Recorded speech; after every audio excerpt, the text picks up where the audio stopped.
찬송 부르겠습니다. 찬송가 452장입니다. 찬송가 452장 부르겠습니다.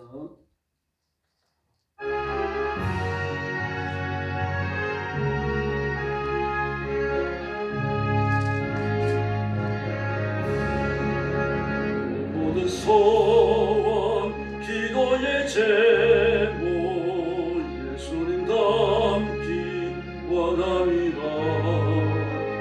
예수님 형상 나 입기 위해 세상에 복받기 잔데 예수님 닮기 내가 원하네 날 구원하신 예수님을 내 마음속에 지금 걷어서 주님의 정상 인치소서. 모하는 사랑 풍성한 긍휼 슬픈 자 위로 하시는 주 길 잃은 죄인 걸어는 예수 그 형상 담게 하옵소서. 예수님 담기 날 구원하신 예수님을 내 마음속에 지금 걷어서 주님의 형상 인치소서. 선한 예수 거룩한 주님 원수의 멸시 참으시사 우리를 위해 고난을 받은 구주를 담게 하옵소서. 예수님 담기 내가 원하네 날 구원하신 예수님을 내 마음속에 지금 걷어서 주님의 정상 인치소서. 2절입니다. 무한한 사랑 풍성한 긍휼 슬픈 자 위로 하시는 주 길 잃은 죄인 걸어는 예수 그 형상 담게 하옵소서. 예수님 담기 내가 원하네 날 구원하신 예수님을 내 마음속에 지금 걷어서 주님의 정상 인치소서.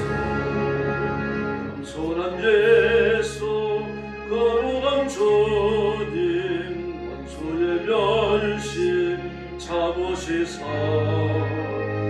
우리를 위해 고난을 받은 구주를 담게 하옵소서.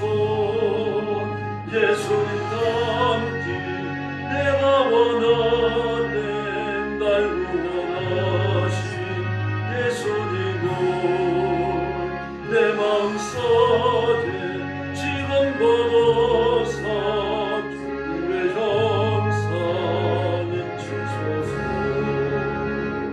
할렐루야. 543장 부르겠습니다. 453장입니다. 453장 부르겠습니다.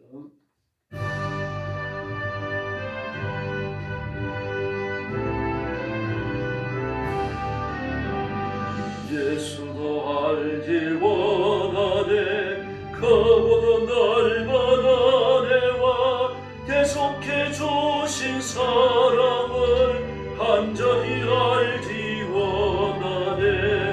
내 평생의 소원 내 평생의 소원 대소제 주신 사랑을 간절히 알기 원하네. 성령이 소성되셔서 진리를 가르치시고 거룩한 뜻을 깨달아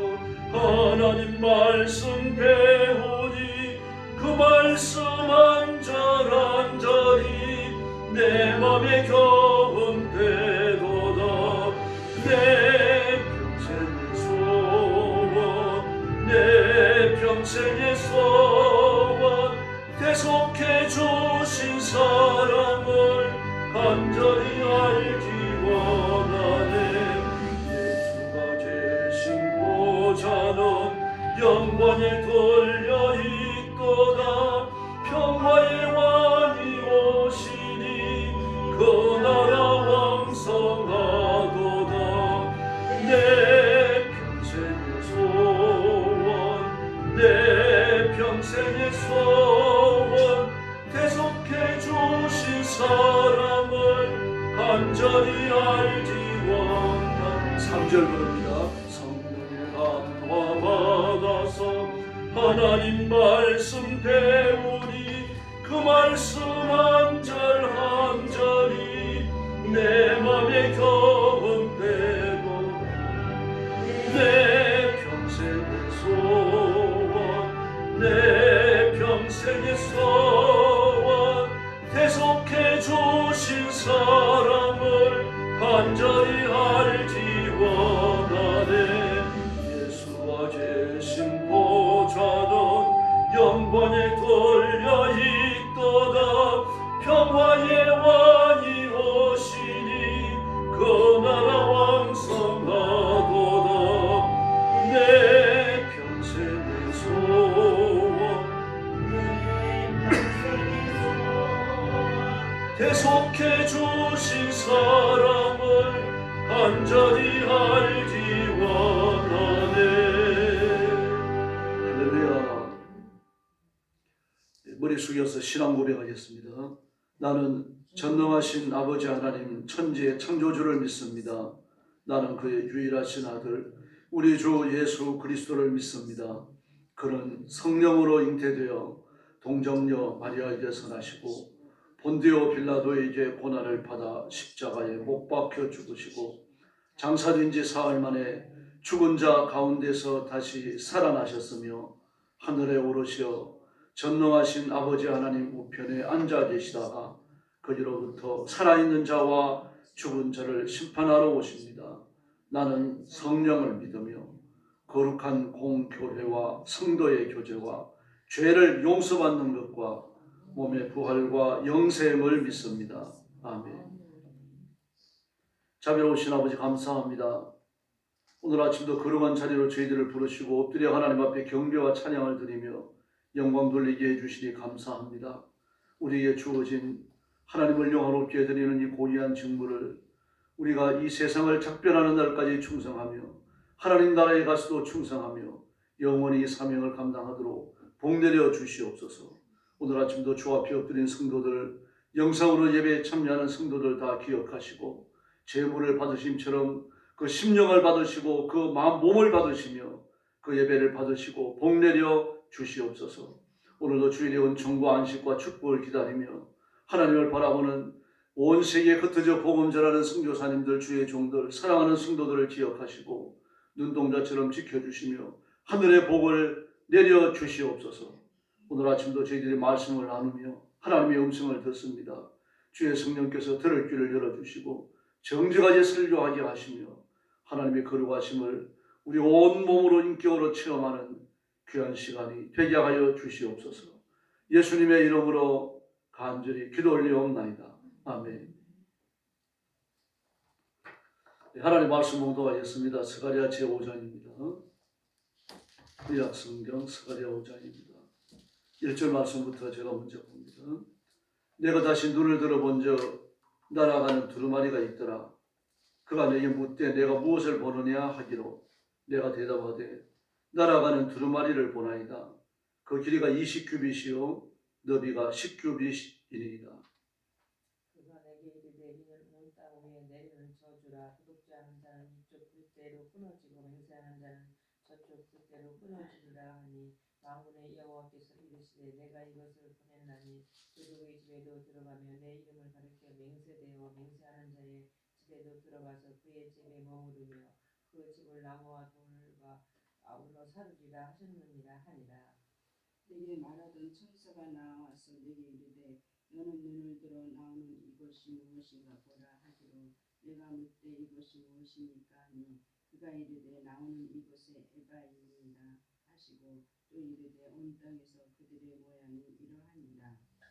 이에 가 가운데는 한 여인이 앉았느니라 하니 그때 두 분 다 한 조각이 들리더라. 그가 이르되 이는 악이다 하고 그 여인을 에바 속으로 던져놓고 낙조각을 에바 위에 던져 덮더라. 내가 또 눈을 들어 본즉 두 여인이 나오는데 하계 날개 같은 날개가 있고 그 날개 바람이 있더라. 그들이 에바를 천지 사이에 들었기로 내가 내게 말하는 천사에게 묻되 그들이 에바를 어디로 옮겨 가나이까 하니 11절 같이 봅니다. 그가 내게 이르되 그들이 신할 땅으로 가서 그것을 위하여 집을 지으려 함이니라. 준공되면 그것이 제 처소에 머물게 되리라 하더라. 아멘. 스가랴 5장은 날아가는 두루마리와 에바의 여인에 대한 환상입니다. 선지자가 보니까 날아가는 두루마리가 있습니다. 근데 그 두루마리는 길이가 20규빗이고 넓이가 10규빗이고 안팎으로 글이 가득 쓰여져 있습니다. 근데 그 글의 내용을 보니까 저주입니다. 온 땅에 내리는 저주다. 도둑질하는 자는 이쪽에 저주대로 끊어지고 맹세하는 자는 저쪽의 글대로 끊어진다. 그런데 맹세가 나쁜 건 아니잖아요. 우리가 학습받을 때도 세례받을 때도 결혼식 할 때도 맹세를 합니다. 그것도 많은 사람들 앞에서 자신의 신앙을 증명하기 위해서 맹세하죠. 신앙 고백 자체가 또 맹세입니다. 그래서 나는 전능하신 하나님을 믿는다. 그 유일하신 아들 예수 그리스도를 믿는다. 성령님을 믿는다. 맹세입니다. 그런데 이 맹세가 어떤 맹세입니까? 4절 말씀에 보니까 내 이름을 가리켜 망령되이 맹세하는 자 그렇게 말합니다. 헛되이 맹세하는 자를 말하죠. 어이기 위해서 자신의 거짓말을 정당화하고 상대를 설득시켜갖고 넘어지고 함정에 빠뜨리려고 하는 거짓 맹세를 말합니다. 내가 하나님을 두고 맹세하는데 반드시 지킨다. 거짓말이죠. 자신의 진실을 증명하기 위해서는 맹세할 필요가 없습니다. 내가 지금까지 거짓말한 적이 있니? 내가 안 갚은 거 있니? 이렇게 말하는 겁니다. 지금까지 살아왔던 자신의 삶을 두고 맹세하지 하나님을 두고 맹세하지는 않아요. 뿐만 아닙니다. 되게 맹세하는 사람들 보면 자기보다 높은 존재를 두고 맹세하죠. 내가 술을 한 번 더 먹으면 네 아들이다. 자신의 인격을 두고 맹세하는 거잖아요. 뿐만 아니라 이제 자신의 신의 이름을 두고 맹세하는 것은 좀 더 큰 일이 벌어졌을 때 그렇게 하는 것입니다. 그 전부 다 자신의 이익과 관련을 가지고 있죠. 근데 이와 같이 그 저주의 말씀이 기록되어 있습니다. 도둑질이라고 하는 것은 꼭 도둑질만 말하는 건 아닙니다. 십계명에 기록되어져 있는 온갖 더러운 죄들을 여기에 다 포함한다고 보면 됩니다. 도둑질은 참 탐심에서 우러나오는 거죠. 탐심 우상 숭배죠. 교회를 나가고 하나님을 섬기는 이스라엘 백성들이 이 말씀의 1차 독자인 것을 기억할 때 이 죄를 짓는 사람들이 유대인이라는 거예요. 그러므로 1계명, 2계명, 3계명 어기고 있는 거죠. 4계명도 어기고 있는 겁니다. 이런 사람들이 다른 계명을 지킨다라고 보기는 대단히 어려운 거죠. 이건 이미 영적으로 7계명을 범한 것이고 실제로 우상 숭배를 통해 가지고 하나님의 더러운 그 행동을 통해서 영광을 가리는 하나님의 영광을 가리는 그런 일을 다반사로 해왔다는 이야기입니다. 그래서 이 안팎으로 기록된 것은 도둑질로 맹세에 관한 것입니다. 결국은 하나님의 말씀을 어기는 중대한 죄를 말합니다. 뿐만 아닙니다. 한 가지를 범한 죄인이나 100가지를 범한 죄인이나 하나님의 말씀을 다 범한 죄인이나 똑같이 지옥에 떨어지는 것은 동일합니다. 변함이 없습니다. 그러면 우리말에도 소도둑이 바늘 도둑이 소도둑 된다 그랬죠. 그러면 바늘 하나를 훔쳤더라도 소 한 마리를 훔쳤더라도 자신의 죄를 짊어지고 지옥에 떨어지는 것은 변함이 없다는 이야기입니다. 그리고 도둑질과 맹세라고 하는 것은 단순히 도둑질과 맹세 두 가지 죄만을 말하는 건 아닙니다. 하나님의 말씀을 어기고 하나님의 구원을 부정하고 예수 그리스도의 십자가를 배역하는 그 완악함을 지적합니다. 그런데 이 말씀이 기록된 두루마리의 크기를 보니까 20규빗, 10규빗입니다. 이게 성소의 크기예요. 열왕기하 6장 3절을 보면요. 성전의 성수 앞 주란의 길이는 성전의 너비와 같이 20규빗이요. 너비는 성전 앞에서부터 10규빗이며 그렇게 말하고 있습니다. 20규빗이면 10m죠. 5, 20. 궁궐의 길이로 황교익씨 50cm로 본다면 50, 10m입니다. 길이는 5m, 엄청난 크기죠. 10m, 5m. 하나님의 성소의 크기. 다시 말해서 하나님의 말씀은 성소의 주인이신 하나님께서 주신 것이라는 얘기입니다. 이 사람이 깊은 사색을 통해서 얻은 것도 아니고 성경 위에서 하나님의 말씀을 깊이 연구하다 보니까 나온 것도 아니고 성도들이 이렇게 살았으면 좋겠다. 목회자가 고민을 하다 보니까 생겨진 도덕적 교훈도 아니라는 얘기입니다. 외부에서 임하는 겁니다. 사람의 마음속에서 스스로 깨달아 알아진 것이 아니고 하나님이 외부에서 주시는 초월의 지식이에요. 그러므로 이 말씀은 반드시 말씀대로 되며 그리고 말씀을 지키는 자는 조심하는 자는 이 말씀을 어기지 않는 자는 반드시 구원에 이를 줄로 믿습니다. 시편 109편 20절에 보니까 악담하는 자가 보응을 받는다. 악담만 해도요. 말로 죄만 지어도 남을 모함만 하더라도 남이 모함하는 말을 듣고 그 사람의 죄를 확인하지 않은 상태에서 모함하는 죄에만 참여해도 이 악담이죠. 하나님 벌을 내리시겠다고 말합니다.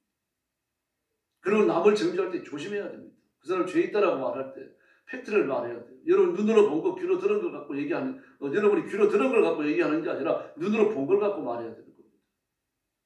범죄 현장을 보셔야 돼요. 확인해야 됩니다. 남이 전하는 말을 듣고서 그 사람에게 험담을 했더니 이 악담입니다. 악담하는 자는 하나님 보호하시겠다라고 말을 합니다. 무슨 말씀입니까? 악담하는 자는 천국이 없습니다. 하나님 나라 이르지 못한다는 얘기죠. 또 잠언 3장 33절을 보니까 악인의 집에 저주가 임하리라. 잠언 3장의 말씀을 보면 다른 교훈이 아닙니다. 하나님의 말씀과 교훈과 규례를 어기는 자라고 말하고 있거든요. 다시 말해서 보편적 의미에서 하나님의 말씀을 우습게 여기는 자입니다. 이 하나님의 말씀을 지키는 것 같다가도 자신의 이익이 관련되어지면요. 돌아서서 범죄하는 사람을 말합니다. 이사야 24장 6절을 보니까 이런 사람에게는 땅을 삼키는 저주가 임한다. 땅이라고 하는 것은 눈으로 보이는 땅을 말하는 게 아니라 그 사람의 삶에서 이루어놓은 모든 걸 말합니다. 하루아침에 그게 면제가 되어졌던 물질이 되어졌던 다 없어진다는 이야기입니다. 이번에 그 탄핵 사건과 관련되어서 거짓 증언을 하던 국정원의 제1차장을 보십시오. 국정원이라고 하면 옛날에 안기부 아닙니까? 정보사거든요. 우리 최고의 대공기관이에요. 첫 번째가 스파이 기관입니다. 그 2인자가 제1차장 아닙니까? 그 1차장이 홍보라고 하는 사람이 아닙니다. 대놓고 거짓말을 하다 다들 터나버렸잖아요. 나는 새서 떨어뜨리는 자리입니다. 대통령도요. 뭐 자기가 갈아치울 수는 있지만 그 안기부 제1차장의 첩보활동에서 자유롭지 못해요. 그런 자리에 있는 사람이 거짓말을 할 이유가 어디 있습니까? 정치적 야망 때문이죠. 결국은 탈탈 다 틀려버립니다. 면제가 뭐가 없습니다. 이제 그 자리에 쫓겨나게 될 겁니다. 이런 것들이 형벌이라는 이야기입니다. 스가랴 8장 17절을 보면 우리가 읽지 않았습니다만 거짓말하는 자들, 거짓 맹세하는 자들에게 저주가 임하고 잠언 29장 24절을 보니까 도적과 짝하는 자들, 도둑질을 참여한 자가 아니라 도적과 짝만 하더라도 도둑질하는 사람과 친구만 되더라도 하나님께서 벌을 내리시겠다 그렇게 말합니다. 잠언 30장 9절에서는요. 주의 이름을 욕되게 하는 자에게 벌을 내리겠다라고 말했습니다. 예. 그런데 어떻게 됩니까? 그 4절 말씀에 보니까요. 어느 집에 가서 거짓 맹세하는 집에도 들어가면 그 집에 머무르며 그렇게 말합니다. 그 집에 머무르며. 그 집을 나무와 돌과 아울러 사르리라. 그 집에 머무르며. 집을 망하지합니다. 자식들까지 다 망한다는 이야기입니다. 사르리라 라고 말을 했죠. 불살라지는 거 말하잖아요. 다 없어지는 겁니다. 네, 그리고 5절 이하의 말씀을 보니까 에바 속의 여인이 나옵니다. 에바라고 하는 건 대빵입니다. 근데 굉장히 커요. 22리터가 들어갑니다. 22리터. 엄청나잖아요. 대개 쌀은 1리터가 1kg죠. 20리터가 들어간다고 하면 큰 대박입니다. 네. 근데 여기 여인이 들어가요. 그러므로 여자가 좀 작은 여자이죠. 22리터라고 하더라도 뭐 그렇게 대박으로 만들어 놓으면 사람이 들어갈 만하지 않죠. 어린아이는 뭐 들어갈 수 있겠죠. 22리터가 안 되더라도 들어가겠죠. 근데 그 여자가 있습니다. 그런데 드문 납조가 하나가 나타나는데 여인을 에바 속에 집어넣고는 나무로 보내버립니다. 그런 다음에 여인이 들어있는 에바를 들고 신할다 바벨론에 갔다가 던져 없애버립니다. 에바 가운데 앉아있는 여자. 이 여자는 이 피할 수 없는 죄를 말하잖아요. 버림받으니까 옮겨지니까 하나님의 땅에서 지날 땅으로 옮겨지니까 죄를 지었다는 이야기입니다. 그럼 왜 옮겨집니까? 예루살렘에서 죄를 지은 거죠. 하나님의 성전을 더럽힌 거예요. 하나님의 성전을 더럽히고 교회를 더럽히고 성도를 타락으로 몰아넣고 말입니다. 온 성도들, 목회자를 비롯해 성도들을 분란 속으로 이끌어들이고 범죄하게 만들고 그가 에바 여인입니다. 하나님이 그 가정한 행위에 대해 가지고 벌을 내리시는 거죠. 그러면 어떤 죄는 은폐되지 않습니다. 교회 안에서 저질러지는 죄니까 전부 다 하나님의 말씀으로 핑계대거든요. 저도 분쟁이 있는 교회에 한번 가본 적이 있습니다. 기도를 하는데 저는 설교하러 갔고 분쟁이 있는 교회인데 막 구구절절히 하나님의 말씀을 가지고 상대를 치는 거예요.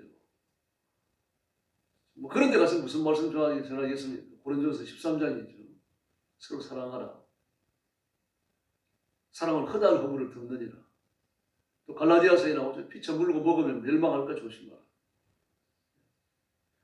그렇게 상대를 치고 상대를 공격하는데 구구절절히 말입니다. 온갖 거룩한 표현들을 다 갖고 나오고 하나님의 말씀을 들고 나와가지고 칩니다. 근데 기도로 칩니다. 무섭기도 하고 우습기도 하고 그렇더라고요. 무서운 이유는 사람이 저렇게 변화될 수 있구나. 하나님 말씀과 아무 관련은 없거든요. 근데 상대를 치기 위해서 자신의 의로움을 드러내기 위해서 하나님을 모욕하는 겁니다. 무서운 이유는요. 그런 것들이 상대에게 아무리 효과가 없다는 사실입니다. 옳고 그런 것을 판단하는 분은 하나님이시고 벌을 내리시는 분도 하나님이신 줄로 믿습니다. 근데 그 여자가 신할 땅에 버려집니다. 신할 땅은 바벨론이죠. 동반에 있는 신할 평지. 죄의 근원지입니다. 하나님을 대항하는 죄. 하나님의 심판을 피하고자 하면 하나님 말씀을 지켜야죠. 가슴을 치면서 회개하고 주님 앞으로 와서 엎드려야 되는데 아주 높은 탑을 쌓아가지고 우리가 심판에서 이겨내겠다. 살아보겠다. 물심판에서 다시 멸망당하지 않겠다. 인간의 어떤 의도요. 소용없습니다. 아무리 높으면은 2000m, 3000m 탑을 쌓을 수 있겠습니까? 그 당시로는 도저히 불가능합니다. 그런 탑을 쌓을 수가 없어요. 100 몇십 미터 탑을 쌓았는데도 그 탑을 하늘 정원이라고 불러줘요. 지금이야 100 몇십 미터에 얼마나 쌓기가 쉽습니까? 그런 탑이야. 그러나 그 당시에 100 몇십 미터, 50 몇 미터만 쌓아도 하늘 정원이라고 불렀어요. 그렇게 높은 탑을 쌓는다는 것이 어려웠어요. 근데 그것이 홍수가 나면 안 삼켜집니까? 기초부터 무너지는 거죠. 인간의 의라는 게 그렇습니다. 우리가 의지할 분, 우리 삶을 맡길 분은 예수님밖에 없는 줄로 믿습니다. 로마의 교황 시스터스 교황을 기념해갖고 지은 교회가 시스터스 교회입니다. 이 교회에 들어가면 천장에 천지창조라고 부르는 미켈란젤로가 그린 웅장한 그림이 있습니다. 그리고 천지창조 그림을 주변으로 해가지고 또 뭐가 있는가 하면 심판이 있습니다. 하나님의 온 세상에 마지막 날에 심판을 하시는데 천사까지 심판하셔요. 어떤 사람은 심판이 없다고 말합니다. 도를 비롯해가지고 그 진보적 그리스도인도 아니죠. 세속적 그리스도인, 자유주의적 그리스도인, 하나님의 예수님의 대속의 십자가를 믿지 않는 그 교만한 그리스도인들입니다. 그리스도인도 아니죠. 그러니까요. 믿음으로 좌정화되어진 사람들이요. 그 사람들은 심판이 없다고 말합니다. 지옥도 없다고 말해요. 천국도 없다고 말합니다. 하나님의 말씀대로 살고 도덕적인 양심을 지키며 살고 마음이 평안하고 말입니다. 아무 근심 없이 살아가는 여기가 천국이다. 그 사람들은 이 땅과 함께 망합니다. 지옥이 있습니다. 분명히 처소성을 가지고 있어요. 우리 집 주소가 있잖아요. 교회 주소도 있죠. 그와 같이 지옥의 주소도 있어요. 지옥의 주소가 있다 그러니까 우리가 사는 이 주소를 생각하면 안 됩니다만 처소성이 있다는 이야기입니다. 지옥이 존재합니다. 말씀을 어긴 자는요 반드시 그 책임을 지고 지옥의 형벌에 떨어지게 되어져 있습니다. 그러므로 이 지옥이라고 하는 것이 우리에게는 위안의 수단일 수도 있죠. 왜 그렇습니까? 이 땅 위에서 의를 행하다가 고난을 당할 때 어디에 위로를 받습니까? 하나님의 위로를 받을 수밖에 없죠. 그리고 옳게 살아가는 나에게 해를 끼친 사람, 하나님의 말씀대로 살고 엎드려 기도하고 막 하나님의 의를 이루기 위해서 발동치며 사는 나를 모함을 하고 막 손해를 주고 말입니다. 쪽팔리게 만들고 온갖 거짓 공격을 당하는 그런 사람들이 이 땅에서 나와 같이 발길을 겨누며 살고 있다는 이야기입니다. 우리가 인간이니까 그런 생각 안 할 수 없죠. 마지막 날에 심판받습니다. 그 죄를 회개하지 않으면요. 그래서 하나님께서 의인 욥을 공격한 욥의 친구들에게 심판을 내리겠다고 말씀하시잖아요. 그러나 욥이 그들을 위해서 제물을 드린다면 내가 심판의 의도를 그들이었다. 다시 말해서 욥에게 그들을 대신하여 회개하라는 이야기죠. 용서하라는 이야기죠. 그럼 나도 용서를 베풀겠다. 땅에서 매면 하늘에서 매고 땅에서 풀면 하늘에서 풀리는 겁니다. 그러므로 지옥은요, 의인에게 위로입니다. 우리가 육신을 가지고 있으니까 어쩔 수 없는 겁니다. 북한의 김정은, 중국의 시진핑, 회개하지 않으면 천국에 못 갑니다. 이 땅에서 어떤 걸 누리며 살았더라도 절대로 천국에 이르지 못합니다. 그러므로 이 땅 위에서 의인의 고난을 바라면서 절망할 것 없습니다. 악인이 잘 된다고 해서 부러워할 것도 없습니다. 하나님은 여전히 통치자이시며 하나님의 의인은 여전히 성사되고 있는 줄을 믿습니다. 오늘 새벽 엎드려 기도하시면서 내가 이 세상에 살면서 믿음으로 살다가 좀 곤핍한 일을 겪지 않는가 다시 한번 살피시기 바랍니다. 그것 때문에 절망하지 마시고 오늘 말씀을 붙들고 용기를 얻고 힘을 내시기 바랍니다. 소년이라도 넘어지고 장정이라도 자빠지는 피곤한 세상입니다. 그러나 여호와를 앙망하는 자는 독수리 날개치며 올라가는 새 힘을 얻을 줄로 믿습니다. 이 능력과 권능을 체험하는 새벽이 되기를 예수님의 이름으로 축원합니다. 기도하겠습니다. 자비로우신 아버지 하나님 감사합니다. 우리를 이 땅에 홀로 버려두지 아니하시고 의의 손길로 붙드시며 만지시며 복주시니 감사합니다. 사랑하는 성도들에게 새 은혜를 주시고 하늘의 권능을 주시고 믿음으로 살며 믿음으로 복받으며 믿음으로 승리하는 귀한 자녀들 되게 하여 주시옵소서. 오늘 새벽도 기도하러 왔사오니 기도의 힘과 능력을 주시고 혹시 죄를 지었을지라도 용서하여 주시고 하늘의 새 힘과 하늘의 권능을 허락하셔서 주의 말씀으로 우리 자신을 새롭게 하는 귀한 시간이 되게 하여 주시옵소서. 전능하신 아버지, 그 말이 깨끗하며 행동이 깨끗하게 하시고 원수들 앞에서 하나님의 의를 힘있게 선포하고 실행하는, 그래서 악한 정들을 하나님의 말씀에 순종함으로 몰아내는 의의 일꾼들이 되게 하여 주시옵소서. 오늘도 그러한 주의를 주셔서 감사합니다. 흩어져 사는 성도들을 한 사람도 빠짐없이 교회로 모아주시고 엎드려 경배하며 예배드리며 하나님을 높이는 귀한 주일이 되게 하여 주시옵소서. 기도의 새 힘과 능력을 주시기 원하옵고 예수님의 이름으로 간절히 기도 올리옵나이다. 아멘. 주기도 드리겠습니다. 하늘에 계신 우리 아버지, 아버지의 이름을 거룩하게 하시며 아버지의 나라가 오게 하시며 아버지의 뜻이 하늘에서와 같이 땅에서도 이루어지게 하소서. 오늘 우리에게 일용할 양식을 주시고 우리가 우리에게 잘못한 사람을 용서하여 준 것 같이 우리 죄를 용서하여 주시고 우리를 시험에 빠지지 않게 하시고 악에서 구하소서. 나라와 권능과 영광이 영원히 아버지의 것입니다. 아멘. 합심 기도하겠습니다. 전도하신 아버지 하나님 감사합니다.